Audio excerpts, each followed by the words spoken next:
तर मित्रांनो, सध्याची परिस्थिती जर बघितली ना, खूप हालाकीची आहे.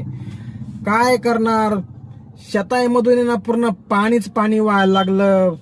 हाताला तोंडाला आलेला घास शेतकऱ्याच्या हातामध्ये यायला नाही. पूर्ण पाणी साचलंय, पूर्ण रान वाहून गेलंय, मातीची माती वाहून चालली शेतामधून शेतकऱ्यांची. शेतकरी आहे ना पूर्ण हतबल झाला राव. काय सांगा तुम्हाला.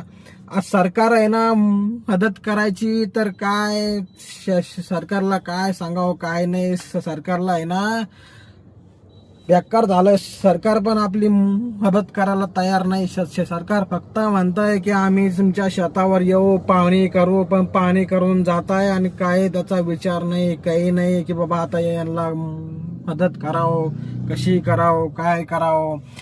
आज ना जर का आपण आपल्या स्वतःच्या शेतामध्ये सुद्धा गेलो तरी पण आहे ना आपल्याला आहे ना शेतामध्ये थांबू वाटत नाही. का थांबू वाटत नाही? कारण की आहे ना त्या शेतामध्ये आहे ना मन लागत नाही राव, मन लागत नाही. माहिती का कसं काय मन लागत नाही?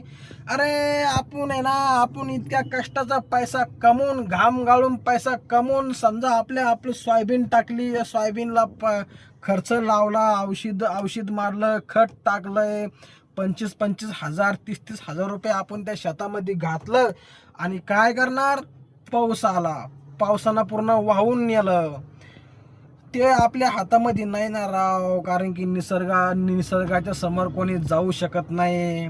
निसर्ग कोपला आपल्यावर राव, देव पण कोपला आपल्यावर, शेतकऱ्यांवर. काय करणार? लय बेकार परिस्थिती चालू आहे. शेतकऱ्यांच्या पोराचे आहे ना आयुष्य पूर्ण संपत चाललंय. शेतकऱ्यांच्या मुलांचं आहे ना काय करणार काय नाही, त्यांना आहे ना काही कळानसं झालं राव. काय करणार? आता मी खुद एक शेतकऱ्याचा मुलगा आहे, पण काय करणार, शेतामध्ये भागवत नाही म्हणून असं गाडीवर जावं लागतंय, काम करावं लागतंय, रात्रंदिवस ड्रायव्हरी करावं लागते आम्हाला. आता सध्या आहे ना रेड झोन चालू आहे, जिकडं पाव तिकडं पूर परिस्थिती झालेली आहे. पण तरी पण आम्हाला आमचं काम थांबू वाटत नाही. का थांबू वाटत नाही?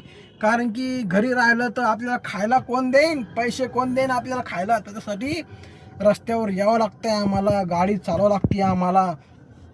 रस्त्यानं आहे ना रात्रीच्या वेळेस आहे ना रस्त्याच्या कडेला पाणी साचेलं असतं, पण तरी आम्हाला ते कळत नाही. पण त्याच्यातून गाडी टाकावं लागते. एखाद्या वेळेस गाडी स्लिप व्हायचं चान्सेस असतं, पण तरी पण चालावं लागते गाडी. का चालावं लागते?